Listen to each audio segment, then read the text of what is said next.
Bismillah walhamdulillah wassalatu wassalamu ala rasulillah sayyidina maulana Muhammad bin Abdullah wa ala alihi wa sahbihi wa man wala.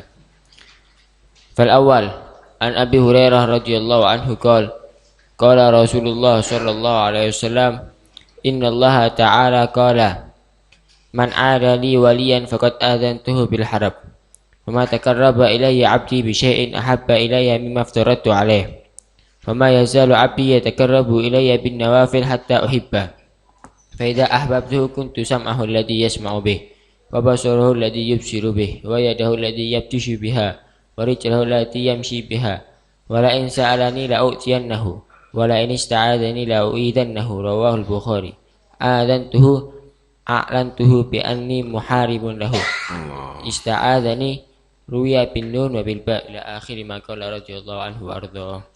Inna Allah Ta'ala qal, ini hadits qudsi.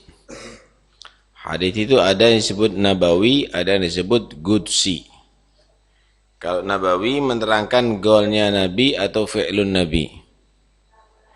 Kalau qudsi yaitu Nabi menceritakan wahyu Allah tapi selain Al-Quran.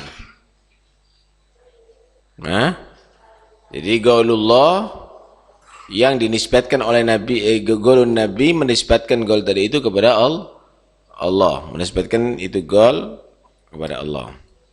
Nah, lafadznya bisa qala Rasulullah SAW, qala Allah Ta'ala, atau qala Nabi SAW fima yarwihi an rabbih.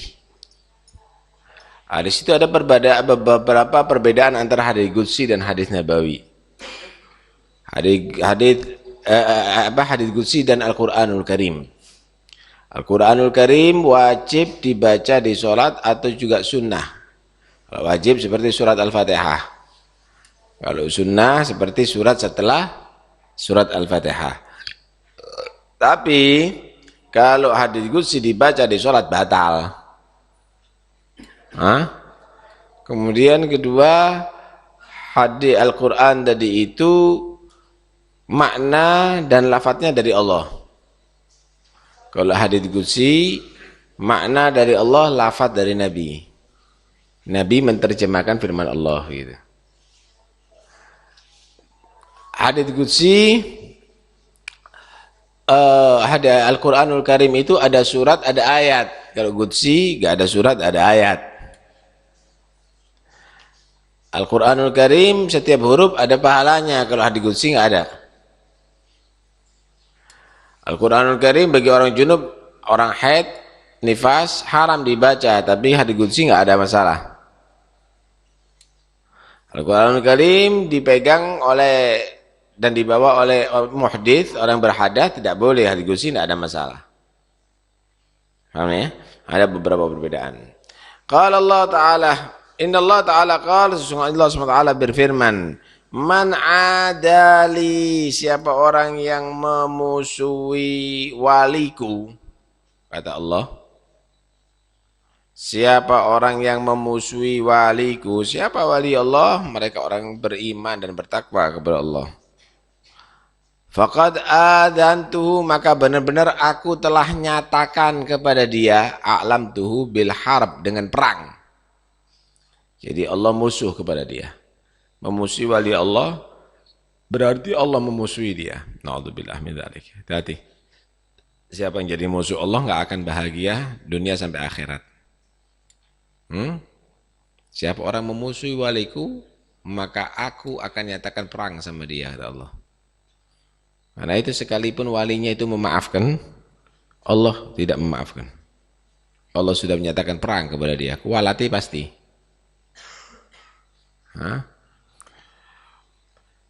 Wa ma taqarraba ilayya 'abdi bi syai'in. Ada dua dosa yang dianggap perang sama Allah. Pertama, memusuhi wali Allah. Kedua, merentenkan duit. Allah menyatakan dalam Al-Quran, fa illam ta'fa'u fa'dhanu biharbin minallahi wa rasulih. Wa in tubtum falakum ru'usu amwalikum la tadlimuna wa la tudlamun. Kalau enggak mau dia berhenti dari riba, maka nyatakan dia perang dengan Allah dan Rasulnya. Hati. Wa ma taqarraba ilayya 'abdi, dan tidaklah mendekatkan diri kepadaku hambaku bisyai'in, dengan sesuatu. Mendekatkan diri kepada Allah dengan lewat zikir, dengan lewat Quran, dengan lewat itu semuanya bentuk mendekatkan diri kepada Allah. Ahabba ilayya, yang lebih aku senangi, kata Allah, yang paling aku senangi kepadaku, mimma aftaratu alaih, daripada apa yang aku wajibkan kepadanya. Paling afdolnya ibadah itu melaksanakan yang wajib. Nah, ini beberapa orang keliru. Rebutan maulid, sholat subuhnya ada khusyuk. Keliru itu. Oh ya? Keliru itu semuanya. Paling afdolnya sesuatu yang mendekatkan diri kepada Allah, ahab, yang paling Allah cintai adalah mimma aftaratuhu alaih, daripada apa yang aku telah wajibkan baginya. Sempurnakan yang wajib dulu. Yang wajib sempurnakan. Kalau sudah yang wajib, bagus. Pingin tambah. Wala yazalu abdi yatagarrabu ilai. Terus hambaku tadi itu mendekatkan diri kepada aku bin nawafil, dengan yang sunnah-sunnah. Tambahi dengan yang sunnah. Solat yang wajib bagus ditambahi. Qobliyah, ba'diyah ditambahi. Duha ditambahi. Dengan tahajud ditambahi. Dengan macam-macam witir. Puasa yang wajib sudah dilaksanakan bagus, tambahi dengan syawal, ditambahi dengan Arafah, ditambahi dengan puasa Muharram dan lain-lainnya. Wala yazalu 'abdi yataqarrabu ilayya binawafil hatta uhibba, sampai aku Allah cinta kepada dia. Jadi yang wajib, yang sunnah, jika diistiqamai akan menghasilkan Allah cinta kepada itu hamba. Nah, kalau sudah mendapatkan cinta Allah, kalau hamba cinta kepada Allah, itu wajib hukumnya, harus itu. Tapi Allah yang cinta kepada hamba, wah itu hebat itu. Itu istimewa. Nah, kalau sudah dicintai oleh Allah Subhanahu wa taala, fa idza ahbabtuhu, kalau aku Allah sudah mencintai dia, kuntu sam'ahu alladhi yasma'u bih, aku Allah akan menjadi sam'ahu, pendengarannya, alladhi yasma'u bih, yang ia mendengarkan dengannya. Allahu Akbar. Allah akan menjadi pendengarannya. Nah, di sini ada beberapa ulama berpendapat. Ada menyatakan Allah akan menjadi pendengarannya, artinya setiap mendengarkan dia akan ingat kepada Allah. Semua dia mendengarkan hamba Allah berbicara, ingat kepada Allah. Atau Allah akan menjadi pendengarannya, artinya semua yang didengarkan dan dia ridho, Allah akan ridho dengan pendengaran itu. Semua yang dia dengarkan dia tidak senang, Allah tidak senang dengan apa yang dia dengarkan tadi itu. Ridho Allah akan digantungkan dengan kepada dia. Allahu Akbar. Kemudian wa basarahu alladhi yubsiru bih, pandangannya, aku Allah akan menjadi pandangannya yang ia memandang dengannya. Artinya setiap dia memandang sesuatu ingat kepada Tuhannya. Atau apa yang ia pandang dia ridho, Allah ridho dengan yang ia pandang. Apa yang ia pandang dia tidak ridho, Allah tidak ridho dengan itu. Karena itu kadang-kadang kita bawa anak kita kepada orang yang soleh untuk supaya dipandang. Nadhar ilaihi Habib. Pandang Habib. Karena kita yakin orang ini dekat kepada Allah. Kenapa? Pandangannya dia jika ridho, Allah akan ridhoi kepada yang ia pandang. Kemudian wa yadahu alladhi yabtishu biha, aku Allah akan menjadi tangannya yang ia memegang dengannya. Artinya Allah akan menaruh keridhaan dan rahmat pada tangannya tadi itu. Subhanallah, yang dipegang berkah. Wa rijlahu alladhi yamshi biha, aku Allah akan menjadi kaki yang ia berjalan dengannya. Bisa Allah gerakkan kaki dari itu ke tempat yang Allah ridhoi selalu, atau yang diinjak kakinya akan menjadi Allah berkahi, Allah rahmati.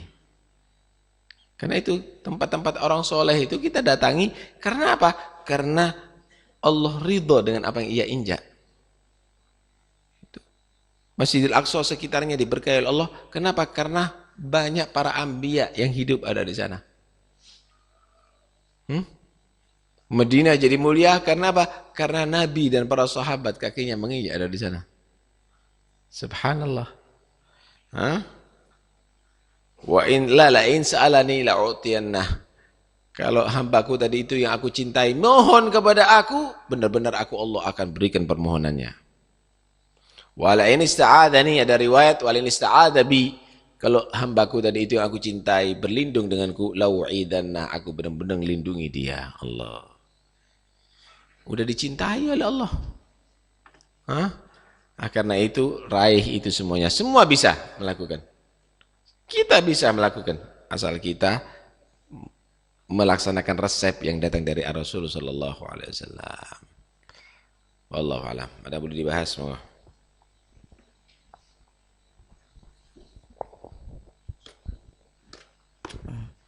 Dalam pembahasan yang man adali waliyan, itu apakah harus dalam kesengajaan, artinya dia mengetahui bahwasanya orang tersebut adalah seorang wali lalu dia musuhnya, atau walaupun dia tanpa mengetahui yang demikian?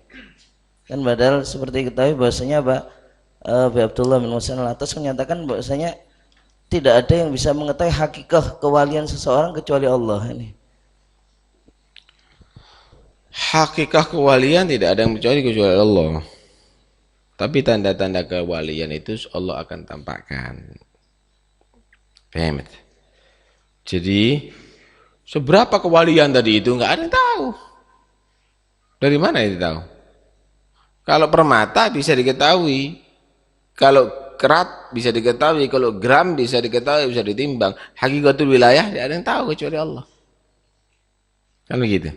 Nah, cuma permasalahannya kalau sudah ada tanda itu kewalian, kalau tahu ini walaupun tidak tahu hakikahnya ente, kalau sudah tahu ini berlian berharga, harus dihargai. Sekalipun nggak tahu hakikahnya berapa keratnya. Kalau emas bisa begitu. Artinya Anda harus tahu hakikahnya seseorang, tahu dari wilayah ada, dan orang mukmin itu bisa jadi wali. Husnudzan kepada orang mukmin. Allah waliyul ladzina amanu. Ada yang lain?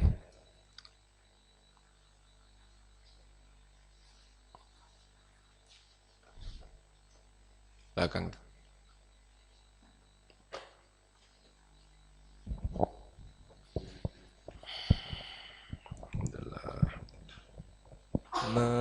Memusuhi wali ini apakah termasuk seperti menghilangkan situsnya atau peninggalan-peninggalannya seperti yang sekarang banyak dilakukan oleh sekelompok orang? Apapun bentuknya, ngerasani, mencaci, membongkar, itu semuanya apapun bentuk benci kepada kewalian tadi itu ya sudah. Bukan berarti wali tadi dia yang hidup walaupun yang sudah mati ya. Walaupun yang sudah mati. Kok tahu bahwa ini wali? Kok tahu ini bukan wali? Sama aja. Loh. Dari mana Anda mengetahui bahwa ini ada wali? Dari mana Anda mengetahui ini bukan wali? Loh. Lah kalau pertanyaan begitu kan berarti kita balak-balik bisa kan? Kenapa? Dia ada potensi wali apa enggak? Dia menjadi orang yang beriman, yang takwa kepada Allah Subhanahu wa taala, apa urusannya? Kok tahu dia wali? Siapa menentukan dia wali? Siapa menentukan dia tidak wali? Sama aja kita akan bisa tanya begitu. Ada jahil kalau. Itu kebodohan itu berarti. Kenapa orang yang beriman, orang yang takwa kepada Allah, orang yang ahli ibadah kepada Allah, apa salahnya? Kita mendahulukan husnudzan, karena itu kita tidak tahu hakikat daripada wali kecuali Allah, tapi kita husnudzan kan bisa dia seorang wali. Husnudzan itulah yang menjadi pintu yang akan bisa mengenalkan kamu dengan orang dekat kepada Allah. Nah, ada yang lain?